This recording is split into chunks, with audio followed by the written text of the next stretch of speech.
They called her the janitor's daughter, but they never knew what she carried in her hands or in her heart. Lily had once promised herself never to dream too loudly. Dreams, after all, made noise, and noise attracted pain. But sometimes fate strikes a single note that echoes louder than silence ever could. It began on a rainy Thursday. An old letter, a broken violin string, a name whispered in disbelief from a man in the shadows. When Lily stepped onto that stage, everything changed. For her, for them, for him. Because when music bleeds from a wound, it can heal or it can haunt. Subscribe if you care about those fighting to rise in silence. Another story waits, hidden in the next note.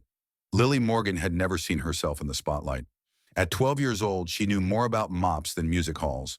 Her world smelled like bleach and tired footsteps echoing through school corridors long after the bell had rung. Her father, Tom, had worked at Westridge Middle School for over a decade, quietly, invisibly, cleaning up what others left behind. But Lily? She saw beauty in the broken. She saw possibility in rust and rags. She'd found the violin buried in the trash 2 years ago. A cracked scroll, strings missing, and one side splintered. It was trash to others, treasure to her. She'd taken it home, hidden it under her bed like contraband, and every night she played imaginary concerts in the dark. She had no teacher, no lessons, just an ear for sorrow and a hunger to escape. Every school day was the same.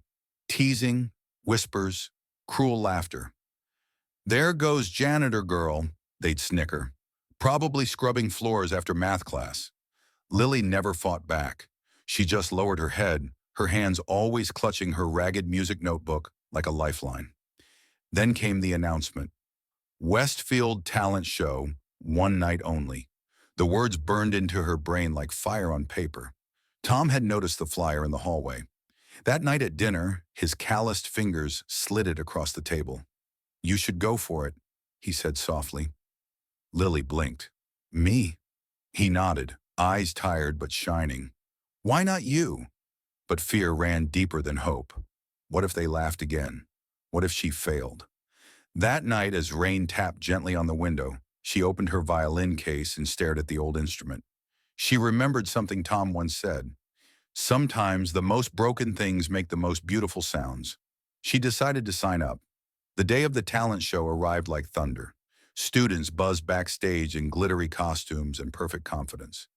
Lily stood alone, a ghost in a hand-me-down dress, holding her patched-up violin like a fragile secret. She heard the laughter even before her name was called. "The janitor's daughter," someone whispered. But when the curtain rose, the world stopped. Her bow trembled.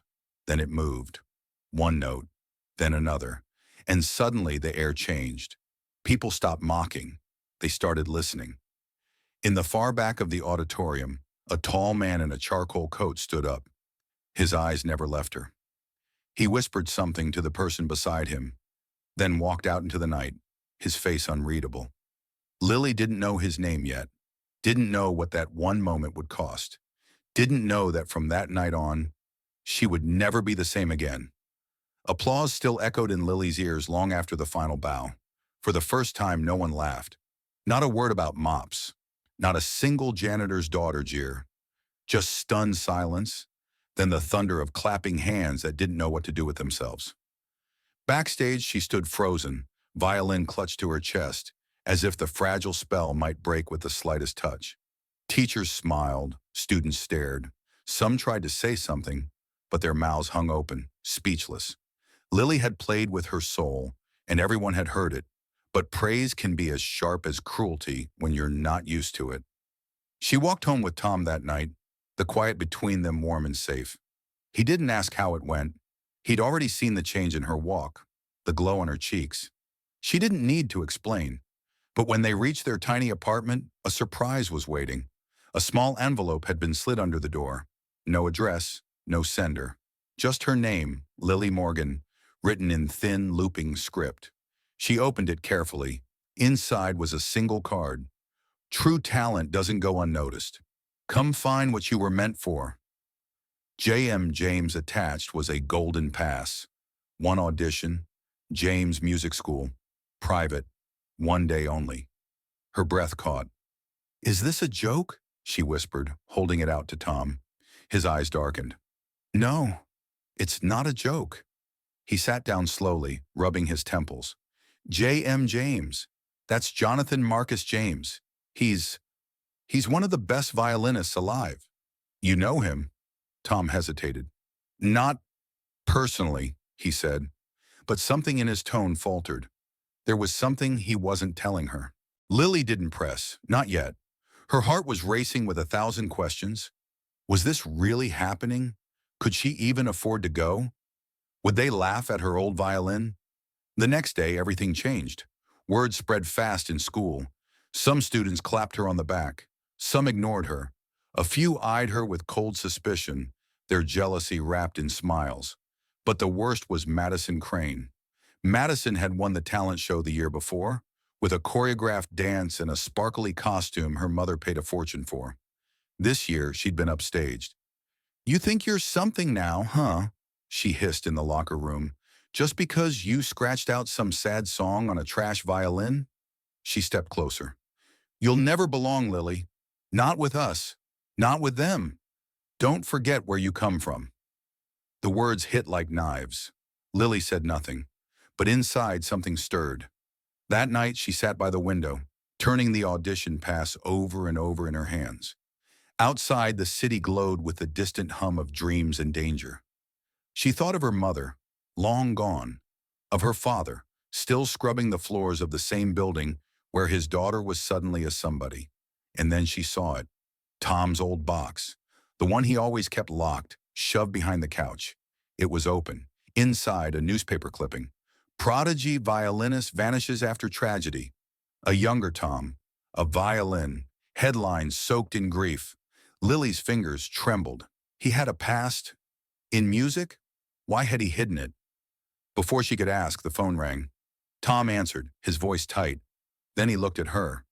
"Lily," he said, "someone's coming tomorrow. From the James School. They want to see you practice." "Tomorrow?" she gasped. He nodded. "They're serious. This could be real." And just like that, the dream was no longer a secret. It was at the door. But dreams, Lily would learn, don't come without a price.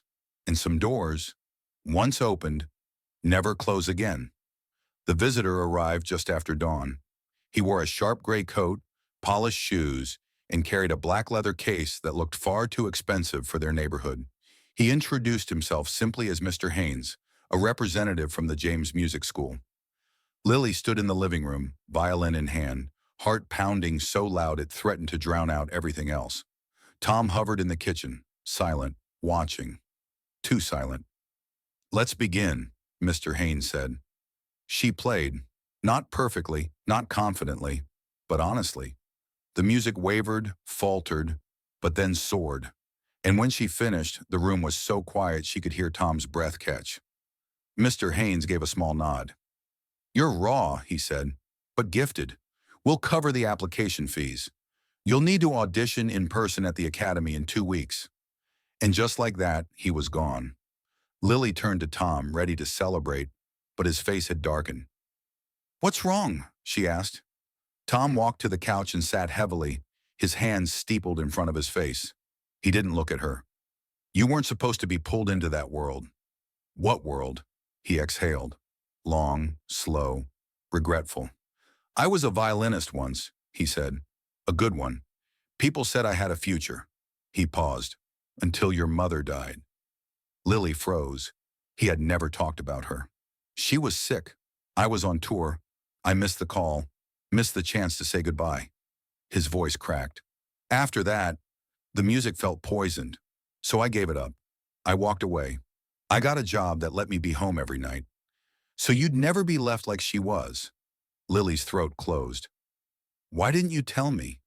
"Because," he said softly, "I didn't want you chasing something that nearly destroyed me." She stared at him. "But it's different for me. This is the only thing that makes me feel real." Tom looked up.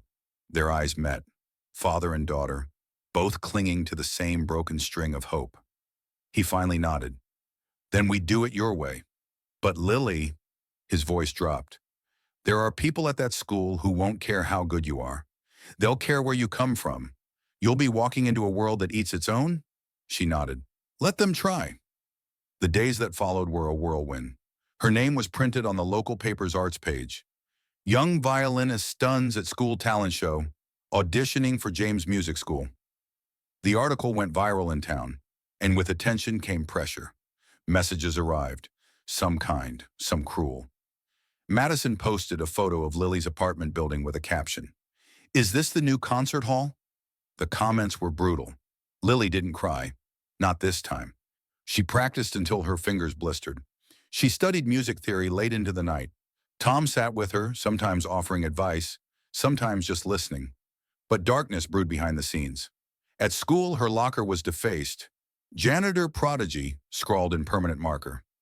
Worse still, she began receiving anonymous notes. One slipped into her violin case. You don't belong.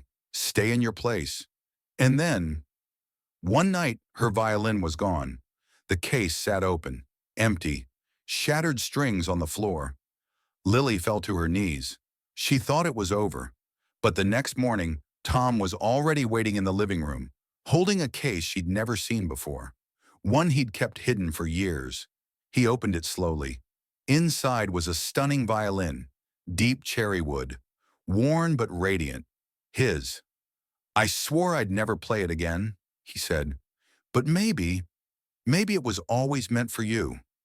Lily touched it gently, her eyes wide. Tom smiled.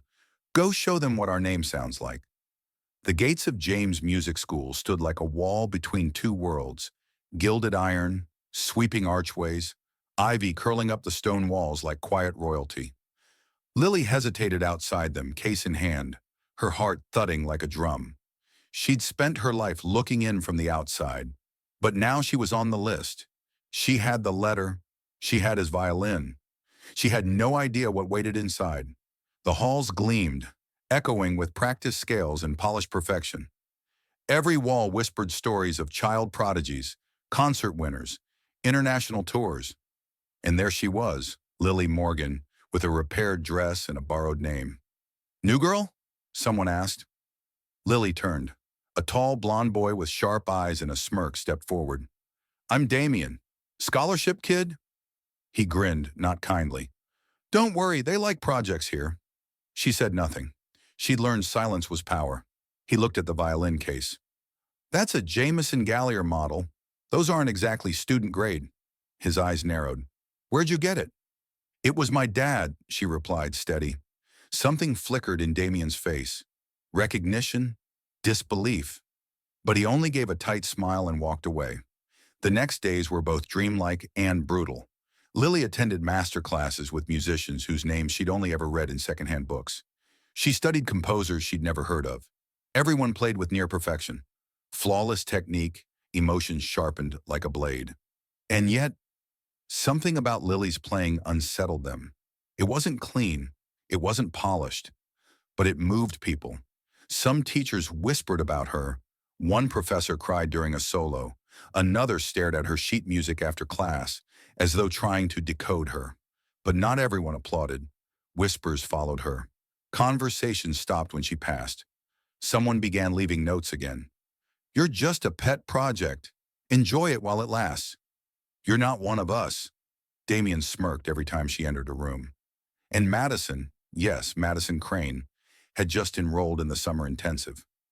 She told me about you, Damien said one afternoon. You think you're special because of your sob story? I think I'm still standing, Lily said coldly, which is more than most of you could do in my shoes. Then came showcase night. It was the event of the year. Critics, scouts, scholarship boards, all in one place. Lily was chosen for the final slot. The pressure was suffocating. She barely slept, practiced until her fingers bled. Even Tom, usually steady, seemed anxious. Dad, she asked one night, why did you really leave this world? He hesitated, then quietly, because it loves genius, but it destroys the broken. She looked down at the violin. Then what am I? Tom reached over and squeezed her hand. You're the kind of broken that glows. Showcase night arrived. The hall was full, rows of critics in sleek suits, musicians leaning forward with narrowed eyes. And in the back, Mr. James himself, the man whose letter changed her life. Lily stepped onto the stage. She took a breath, raised the bow, and played. It was not perfect. It was not clean, but it was raw. It was pain. It was her mother's absence, her father's sacrifice, her lonely lunches, her bruised confidence, her entire soul translated into strings. When she finished, silence. Then thunderous applause. But as she bowed, she noticed Damien in the front row, unmoving, jaw clenched. And next to him, Madison with her phone in hand, recording something, watching her, smiling like she already knew what came next. That night, Lily found another note under her door. Your father's past isn't as dead as you think. And attached to it was a photo. Young Tom, on stage, standing beside Jonathan Marcus James, the caption beneath, two prodigies, one betrayal. Lily stared at the photo, her father, and Jonathan Marcus James, side by side, younger, radiant, crowned by the same light she now chased. Her hands trembled. Two prodigies, one betrayal. The words echoed like a curse. Tom didn't deny it. He sat across from her at the kitchen table, quiet, weary, older than he'd looked the night before. We were best friends, he began. James and I grew up together in a youth conservatory, same mentors, same talent, but he had connections. I had your mother. He paused. When she got sick, I left an international competition to be with her. He didn't. Lily's eyes widened. But that doesn't sound like betrayal. Tom's jaw tightened. He didn't just not leave. He used my absence, took my piece, played it. One, Lily gasped. He stole your composition? Tom nodded slowly, passed it off as his own. That piece made him. Critics called it revolutionary. But it was mine. And I let him take it because I had more important things to lose. Me, Lily whispered. Tom reached across the table, gently taking her hand. You gave me music again. That's why I never wanted you tangled in this world. But now, he pulled something from his coat, a sheet of music, faded, hand-notated, torn at the edges, the original piece. Eclipse, Tom Morgan's stolen masterpiece. Back at school, the atmosphere had changed. Lily's performance had gone viral. Students were split, some awestruck, some bitter. Damien and Madison had gone quiet, too quiet. That afternoon, Lily was summoned to Mr. James's office. The room smelled of varnished wood and legacy. He smiled warmly. Lily, you have something rare. I believe we can shape you into a true artist, perhaps even offer you a long-term scholarship. She stared at him. He didn't know she knew. She looked at the silver frame photo on his desk, him and Tom, younger, brighter, unaware of the storm to come. Thank you, she said calmly. But I'd like to perform something special for the winter recital. He raised a brow. Something in mind? Yeah, no, she said. A piece called Eclipse. For a moment, his face paled. Then the smile returned, tighter this time. I haven't heard that name in years. She met his eyes. That's about to change. The night of the recital was velvet and frost. The auditorium was packed. Journalists, agents, patrons. Even rival schools had sent scouts. Lily walked out under the lights in a simple dress. No glitter, no orchestra. Just her father's violin, worn and beautiful. She lifted her bow and began. Eclipse poured from her like wildfire. Dark, blazing, unapologetically bold. The crowd didn't breathe. Each note told a story of ambition, betrayal, sacrifice, and stolen glory. But now it belonged to the girl who carried both bloodlines, the one who had lived the pain and found the sound buried inside it. When the final note fell, the room exploded. A standing ovation, shouts, tears. But in the corner, Mr. James sat stone-faced. He knew. Everyone would know. Afterward, he approached her in the hallway, the hum of applause still fading. You've made your point, he said coldly. No, Lily replied. I restored one. He looked away, shame flickering across his features. He was better than me. I just had more to lose. You lost the right to that piece, she said, stepping closer. And you lost the right to silence my father. Mr. James nodded once quietly.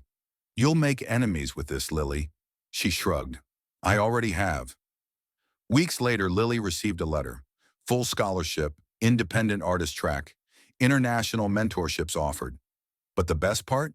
The final line. Composition credit added to Eclipse. Tom Morgan. She ran home holding it like a trophy. Tom was on the porch sipping coffee. Hey, superstar, he said, grinning. She handed him the letter. He read it, blinked, then laughed, a sound she hadn't heard in years. He stood, wrapping his arms around her. You did it, he whispered. No, she replied, voice thick with emotion. We did.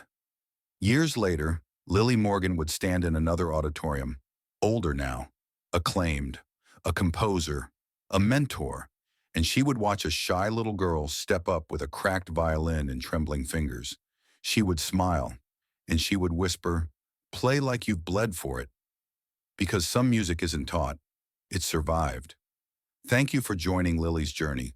If you've ever felt unseen, unheard, or underestimated, remember the most powerful stories often come from silence. Subscribe to keep discovering stories that rise from the shadows. Another one is waiting, just beyond the curtain.